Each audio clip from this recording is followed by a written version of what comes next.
इसकी वजह से इस पेपर के अंदर बच्चों की रीअपीयर ज़्यादा आती हैं।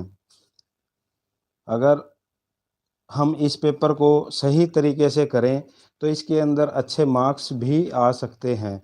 इसीलिए मैंने सोचा भई आप लोगों के लिए ये विषय ही लेकर आएँ, पहले ये टॉपिक लेकर आएँ, ताकि इसकी जो इसके अंदर जो प्रॉब्लम आती है बच्चों की वो हम कर सकें। तो चलिए शुरू कर देते हैं अपना। स्वागत है सभी का मेरे यूट्यूब चैनल पर। हमारा जो क्वेश्चन है वो होने वाला है भई, इसमें हमने पहले इंट्रोडक्शन रखना है। इंट्रोडक्शन के बाद meaning of gender, meaning of sex, definition, characteristics of gender, scope of gender, need and importance, difference between sex and gender, viewpoints of sociological, psychological and culture, and some gender key terms। इस question के अंदर आज हम इस live stream में ये सब cover करने वाले हैं। तो सबसे पहले अगर इंट्रोडक्शन की बात रखें, इंट्रोडक्शन के अंदर हमने क्या लिखना है, कॉपी पेन आप साथ में रखें ताकि आपको ये समझ में आता चला जाए। इसमें सबसे पहले हमने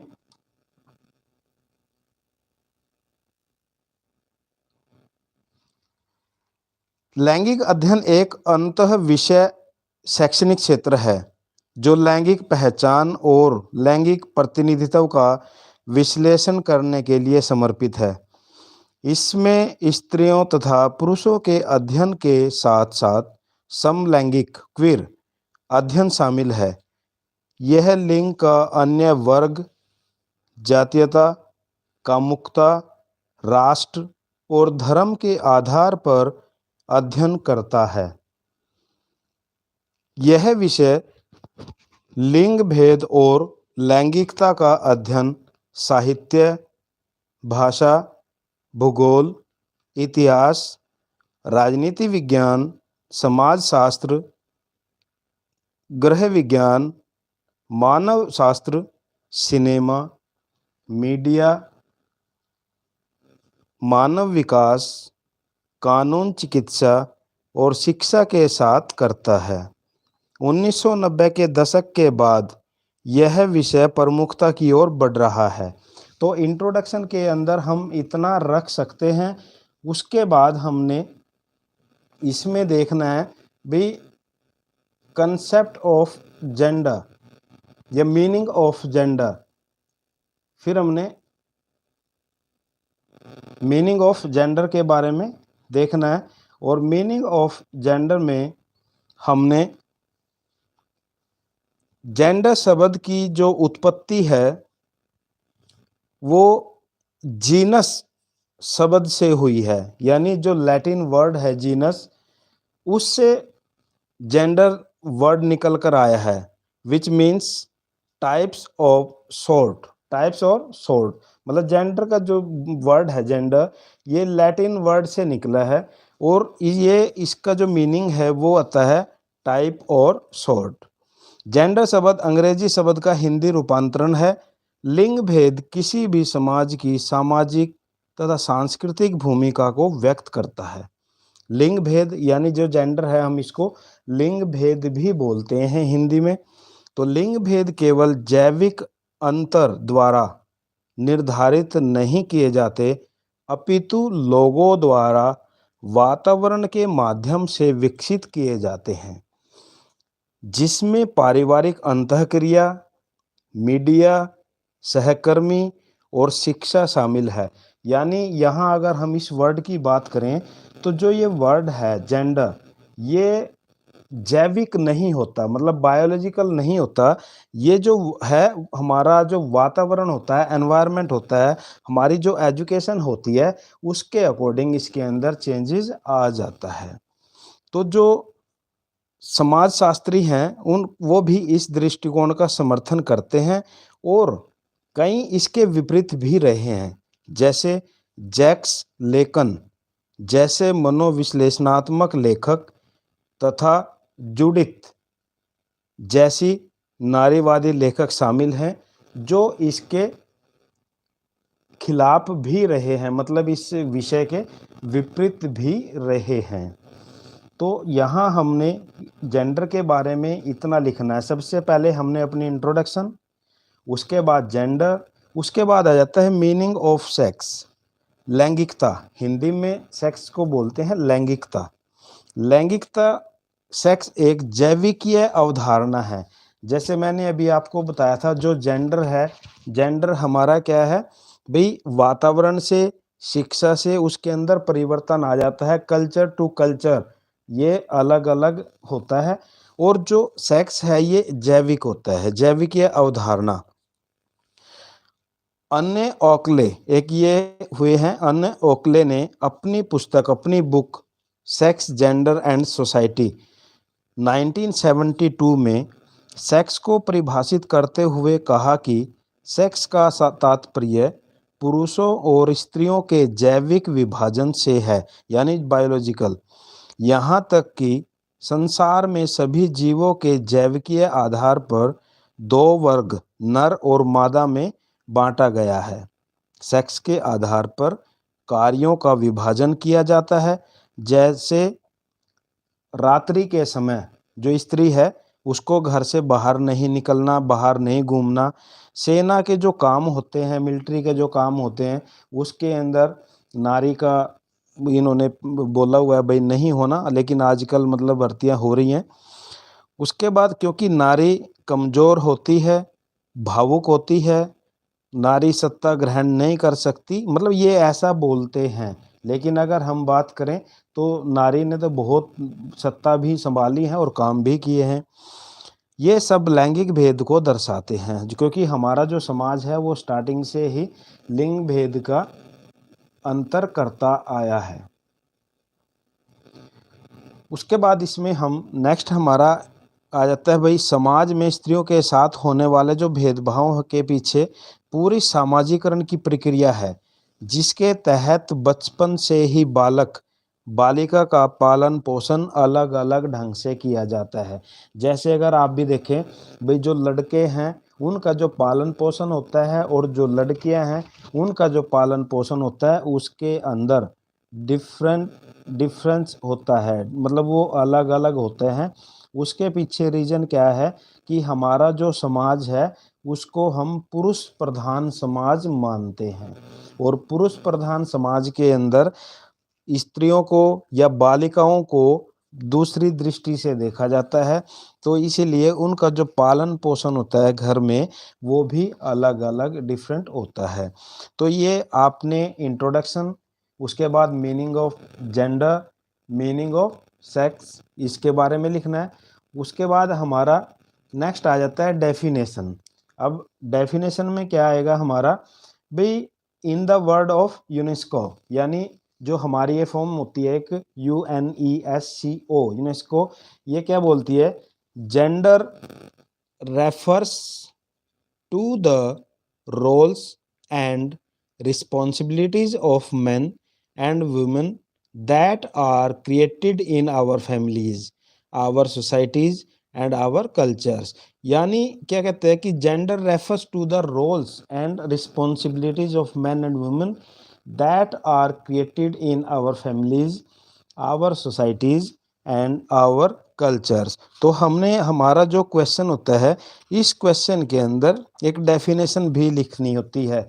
और ये डेफिनेशन क्या हो सकती है, अगर हम इसका हिंदी देखें भाई, लिंग भेद पुरुषों और महिलाओं की उन भूमिकाओं एवं उत्तरदायित्वों से संबंधित है जिसका निर्माण हमारे परिवारों, समाजों एवं संस्कृतियों में किया जाता है।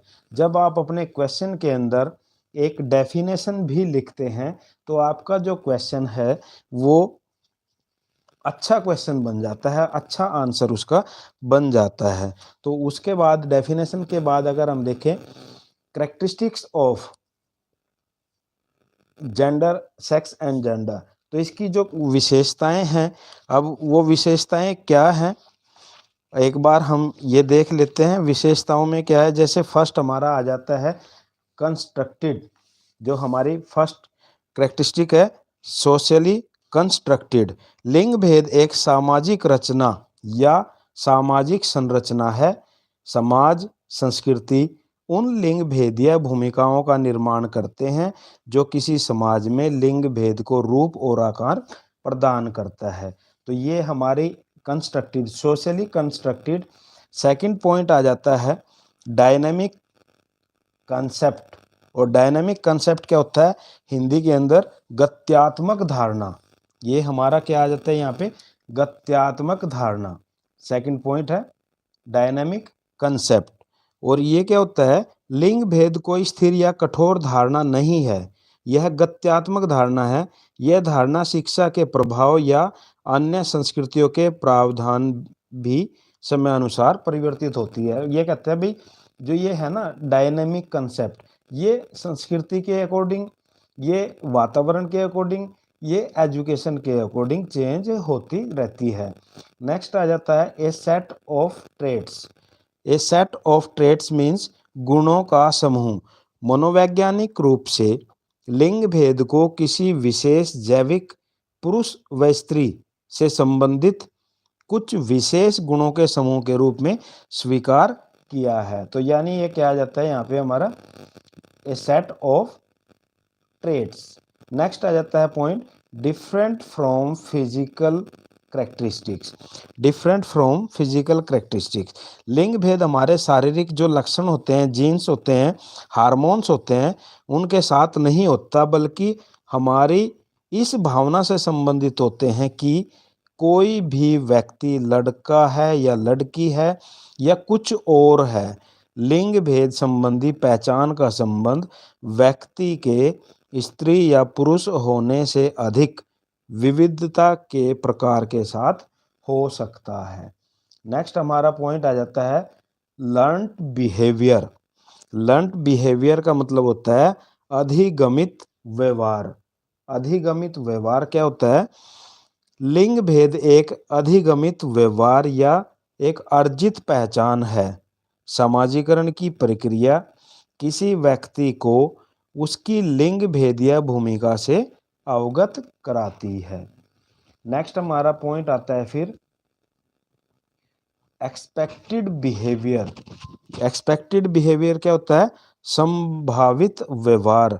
यानी लिंग भेदीय धारणा में पुरुष और स्त्री की विशेषताएं, उनका कौशल, उनका संभावित जो व्यवहार होता है, वो सब बातें इसमें शामिल हो जाती हैं।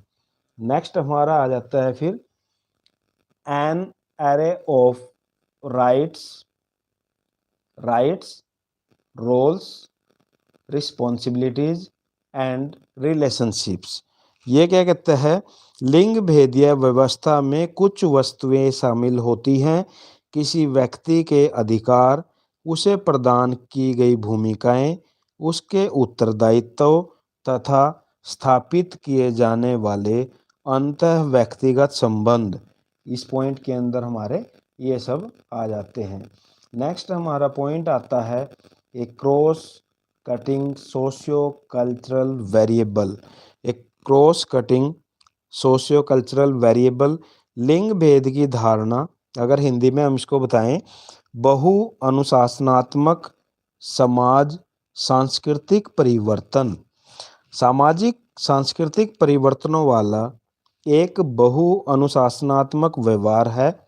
लिंग भेद एक ऐसा परिवर्तनशील ढंग है जो नस्ल, श्रेणी या आयु, सांप्रदायिक समूह, अन्य सभी पर अनुशासनों पर भी लागू हो सकता है। नेक्स्ट आ जाता है शेप्स द पर्सनैलिटी। व्यक्तित्व को आकार देना।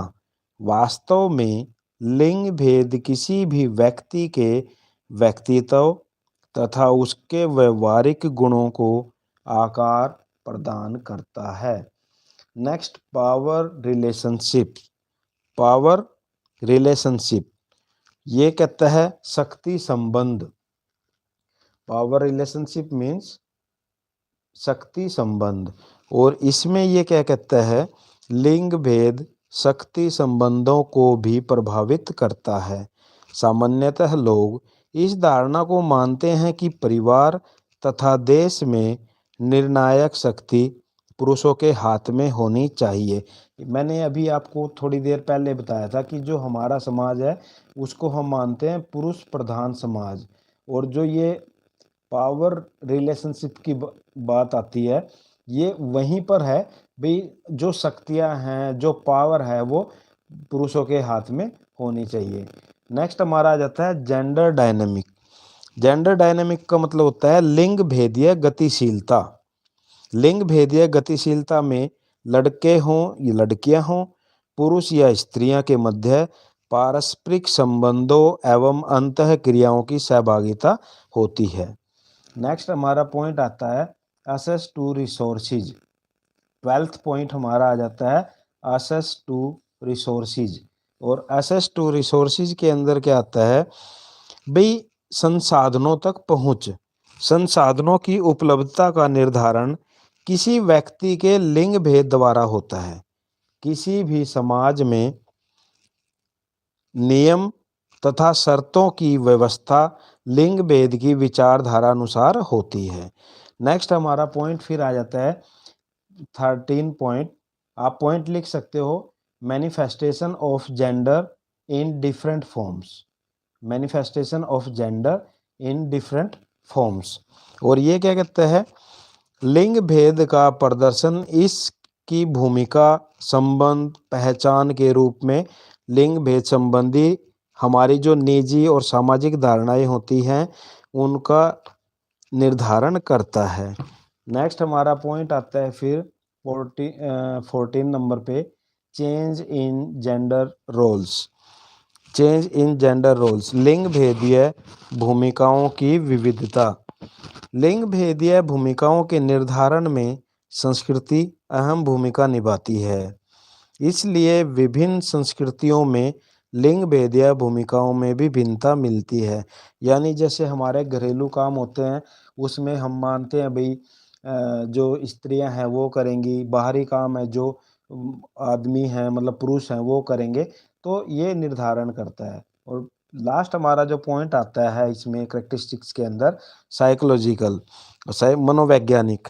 लिंग भेद एक मनोवैज्ञानिक पक्ष है क्योंकि न तो यह भौतिक शारीरिक पक्ष है और न ही प्राकृतिक और जन्मजात।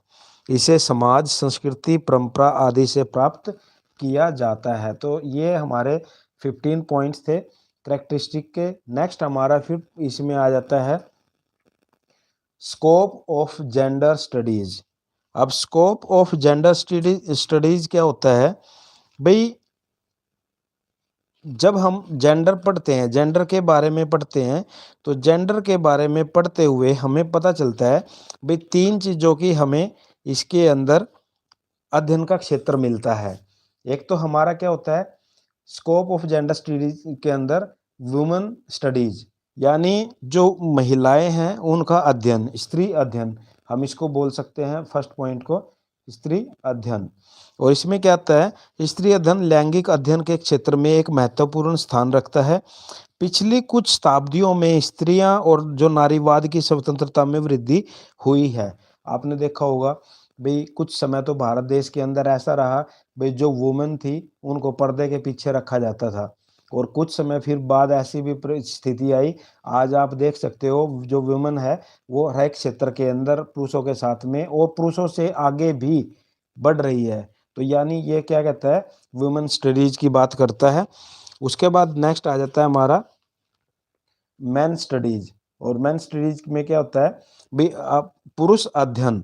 पुरुष अध्ययन एक अन्य क्षेत्र है जो पुरुषत्व राजनीति आदि से संबंधित है। इसका मुख्य संबंध पुरुषत्व और पुरुषत्व के विभिन्न पहलुओं को समझने से है, यानी पुरुष के बारे में समझने से है।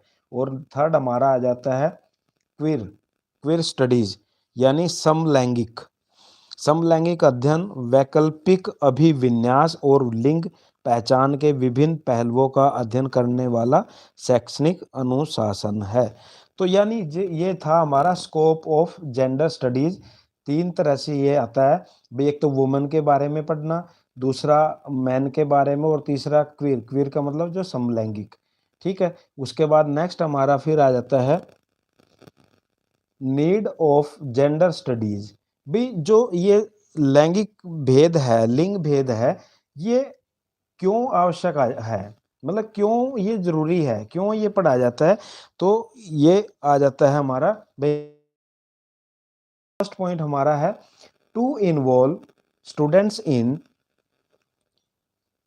To involve students in this intellectually challenging and engaging way of examining our world। यानी क्या कहता है, छात्रों को गहन, जो चुनौतीपूर्ण और आकर्षक ढंग से हमारी दुनिया की जांच करने में शामिल करना। भाई जो इंटेलेक्चुअली चैलेंजिंग और engaging way of examining our world, मतलब संसार को जांचने का अगर ढंग है, दुनिया की जांच करने में छात्रों को भी शामिल करना। तो पहला पॉइंट हमें यही कहता है भाई जेंडर स्टडीज की इसलिए आवश्यकता है। सेकंड क्या कहता है, to examine how social structures including race, class, sexuality and other factors impact the lived experiences of men and women. इसमें क्या कहता है, ये जाति, वर्ग, लैंगिकता और अन्य कारकों का पुरुष और स्त्रियों के जीवन के अनुभव पर प्रभाव और उसकी जांच करना। यानी जाति, वर्ग, लैंगिक और अन्य जो कारक होते हैं, पुरुष और स्त्री के जीवन पर उसका क्या प्रभाव पड़ता है, इसलिए भी जेंडर स्टडीज की आवश्यकता होती है। नेक्स्ट थर्ड पॉइंट आ जाता है to apply recent ideas in feminist theory to issues in literature, art, psychology, sociology and business। और इसमें क्या बोलता है ये, भाई साहित्य, कला, मनोविज्ञान, समाजशास्त्र, व्यवसाय में नारीवाद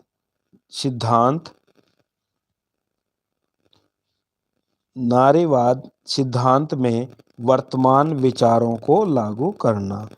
तो यहाँ पे आ जाता है ये। उसके बाद नेक्स्ट हमारा फोर्थ पॉइंट है to encourage students to pursue this connection through internships, independent studies and service learning experiences that connect academic inquiry to social justice work in community agencies और नॉन प्रॉफिट ऑर्गेनाइजेशंस। यानी छात्रों को internship, स्वतंत्र अध्ययन, सेवा शिक्षण अनुभव के माध्यम से संबंध को आगे बढ़ाने के लिए प्रोत्साहित करना, जो सामुदायिक संस्थाओं या गैर लाभकारी संगठनों में सामाजिक न्याय कार्यों के लिए शैक्षणिक जांच को जोड़ते हैं। नेक्स्ट ये था हमारा भाई gender, need of gender studies. आता है इम्पोर्टेंस। भाई इम्पोर्टेंस क्या है जेंडर स्टडीज की। अब जेंडर स्टडीज की जो इम्पोर्टेंस है वो क्या आती है, फर्स्ट पॉइंट आ जाता है अनकरेज जेंडर रिसर्च। यानी लैंगिक जो अध्ययन है उसके अनुसंधान को प्रोत्साहित करना। सेकंड पॉइंट आ जाता है एम्पिरिकल नॉलेज। एम्पिरिकल नॉलेज का मतलब होता है लैंगिक अनुसंधान, लैंगिक स्तर के मानदंडों के बारे में महत्वपूर्ण अनुभवजन्य ज्ञान प्रदान करना। अनुभवजन्य, अनुभवजन्य नॉलेज, एम्पिरिकल नॉलेज। नेक्स्ट आ जाता है सिस्टमैटिक एनालिसिस। थर्ड पॉइंट हमारा, यह क्षेत्र लिंग और लिंग भेद के अर्थ का व्यवस्थित विश्लेषण। सिस्टमैटिक एनालिसिस का मतलब होता है व्यवस्थित विश्लेषण करता है।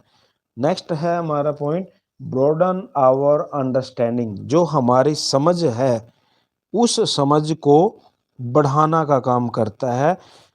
और नेक्स्ट पॉइंट हमारा है इन्वेस्टिगेट्स ट्रेडिशनल डिसिप्लिन्स। यानी लैंगिक अध्ययन लैंगिक पहचान और संस्कृति, लिंग की नस्ल, जातीयता, वर्ग, लैंगिकता से पारस्परिक संबंध के बारे में हमारे विचार विस्तृत करने में मदद करता है। फिर नेक्स्ट हमारा सिक्स्थ पॉइंट है इम्पोर्टेंस में advances the historical and existing portrayal. ये कहता है स्त्री और पुरुष दोनों के वर्तमान चित्रण का धर्म, कला और साहित्य के रूप में वर्णन करना। तो ये थी हमारी importance of gender studies. Next हमारा फिर आता है differences between sex and gender, यानी जो लिंग भेद है, लिंग भेद के अंदर लिंग भेद और लैंगिकता, यानी सेक्स लैंगिकता और जेंडर लिंग भेद, दोनों में क्या अंतर है, क्या डिफरेंस है। तो ये डिफरेंस हम करेंगे। एक तो क्या फर्स्ट पॉइंट क्या कहता है, सेक्स इज बायोलॉजिकल आइडेंटिटी, यानी जो सेक्स है ये क्या है, जैविक प्रक्रिया है। और gender is determined by society, और जो जेंडर है वो सोसाइटी के द्वारा निर्धारित होता है। फिर सेकंड पॉइंट है sex biological primary and secondary characteristics, यानी जो सेक्स के अंदर आता है वो बायोलॉजिकल प्राइमरी और सेकेंडरी करेक्टरिस्टिक है, बट जेंडर सोशली कंस्ट्रक्टेड, यानी ये प्राइमरी और सेकेंडरी है बायोलॉजिकल, और जो जेंडर है वो सोशली कंस्ट्रक्टेड रोल है, रिस्पॉन्सिबिलिटीज हैं एंड उसका बिहेवियर। उसके बाद थर्ड पॉइंट है universal factors selected to sex और they are the same around the world, यानी पूरे संसार के अंदर की अगर हम बात करें तो जो यूनिवर्सल सार्वभौमिक है, मतलब भाई जैसे लड़का या लड़की होना, तो ये सार्वभौमिक है, यूनिवर्सल फैक्टर है। और जो जेंडर है वो कल्चर टू कल्चर डिफरेंट आ जाता है, मतलब उसके अंदर चेंजेस होते हैं समय के अकॉर्डिंग। मान लो जैसे आप इंडिया के अंदर बैठे हो और कोई केनिया के अंदर बैठा है, तो हमारी कल्चर और उसकी कल्चर के अकॉर्डिंग जो जेंडर के ऊपर बोझ भार है वो अलग अलग हो सकता है। उसके बाद नेक्स्ट है बोर्न विद जर्नली अनचेंजिंग, यानी जो बोर्न जन्म लेने के बाद जेंडर को चेंज करना, लिंग को चेंज करना, लैंगिकता को चेंज करना, आज की जो साइंस है इसमें तो आज पॉसिबल हो गया है, वरना ये कहता है बोर्न विद जर्नली अनचेंजिंग, मतलब बच्चा अगर लड़का पैदा हुआ तो लड़का ही रहेगा, unchanging, but in gender changes over time. और जेंडर के अंदर क्या होता है, मान लो किसी सोसाइटी के अंदर बच्चे के ऊपर ज़्यादा बोझ दबाव आ जाता है काम का, और जो गर्ल है उसके ऊपर कम होता है। किसी सोसाइटी के अंदर गर्ल के ऊपर ज़्यादा काम आ जाता है और बॉय के ऊपर कम होता है। तो वो जेंडर का जो बोझ भार है वो समय के अकॉर्डिंग, वो कल्चर के अकॉर्डिंग, वो टाइम के अकॉर्डिंग चेंज हो सकता है। उसके बाद sex does not vary but gender varies culture to culture, जो सेक्स है मतलब वो डज नॉट वेरी, मतलब ये नहीं कह सकते हम इसको भाई ये इसके अंदर विभिन्नता होती है, लेकिन जबकि वो विभिन्न हो सकता है। Sex is categorize as male और फीमेल, सेक्स को हम क्या बोल सकते हैं, मेल और फीमेल के इसके अंदर आती है, जबकि जेंडर के अंदर gender categorized as masculinity and femininity, वो इसमें आ जाता है मैस्कुलिनिटी और फेमिनिटी के अंदर, नारीत्व और पुरुषत्व। उसके बाद sex is natural but gender is man made, gender हम आदमियों के द्वारा बनाया जाता है मैन मेड, और सेक्स इज नेचुरल, मतलब जो लड़का होना या लड़की होना वो नेचुरल प्रक्रिया है। तो ये हमारा है differences between sex and gender. Next आ जाता है सम की फैक्टर्स, सम की फैक्टर्स, और ये क्या कहते हैं सम की फैक्टर, भाई कुछ अवधारणाएं ऐसी हैं जो लिंग भेद का क्षेत्र एक विशाल क्षेत्र के अंदर आता है, और इसके अंदर कुछ विभिन्न नियम मुद्दे भी हैं जिसको हम अभी डिस्कस करने वाले हैं। जैसे first gender discrimination, gender discrimination का मतलब होता है लिंग भेदीय भेदभाव, यह सामाजिक तथा सांस्कृतिक रूप से निर्मित लिंग भेदी भूमिकाओं और मानदंडों के आधार पर है, किसी भी भेद या बहिष्कार से प्रतिबंध से संबंधित है, जो किसी व्यक्ति को संपूर्ण मानव अधिकारों का आनंद लेने से रोकती है। सेकंड आ जाता है जेंडर एम्पावरमेंट, लिंग भेदीय सशक्तिकरण, लिंग भेदीय सशक्तिकरण का अर्थ है किसी भी लिंग से संबंधित व्यक्तियों के सशक्तिकरण से। जैसे एक विशिष्ट राजनीतिज्ञ सामाजिक प्रश्न में यह संकल्प अन्य हास्यकृत या लिंग भेदों को भी अभिव्यक्त कर सकता है, लिंग भेद के बीच अंतर पर बल देता है। नेक्स्ट आ जाता है जेंडर ब्यास। जेंडर ब्यास का मतलब होता है लिंग भेदीय पक्षपात। लिंग भेद अनुसार क्षमता की पूर्व निर्धारित जो अवधारणा होती है, ऐसे निर्णय लेने या कार्य करने की प्रवृत्ति जिसमें लिंग भेदीय पक्षपात की संज्ञा दी जाती है। हमारा अगर समाज की अगर आप बात करें तो आज भी लड़के और लड़कियों के साथ में पक्षपात होता है या होता आया है। नेक्स्ट आ जाता है जेंडर इक्विलिटी। नेक्स्ट पॉइंट हमारा है जेंडर इक्विलिटी। और ये क्या कहता है, लिंग भेदीय समानता एक ऐसी व्यवसाय है जिसमें या ऐसी व्यवस्था है जिसमें अधिकारों और अवसरों की पहुंच लिंग भेद कारण प्रभावित नहीं होती। और नेक्स्ट हमारा फिर इसमें है पॉइंट जेंडर इक्विटी, लिंग भेदीय निष्पक्षता। और ये क्या कहता है जेंडर इक्विटी के अंदर, भाई लिंग भेदीय जो निष्पक्षता है उसका अर्थ है पुरुष और महिलाओं में दोनों के बीच संसाधन और कार्यक्रम और निर्णय लेने की क्षमता को उचित रूप से आवंटित करना। नेक्स्ट हमारा आ जाता है जेंडर आइडेंटिटी। जेंडर आइडेंटिटी लिंग भेदीय पहचान। लिंग भेदीय पहचान का संबंध लिंग भेद के उस व्यक्तिगत अनुभव से है जो जन्म समय निश्चित हुई लैंगिकता या उस लैंगिकता की सामाजिक अपेक्षाओं के अनुरूप हो सकता है।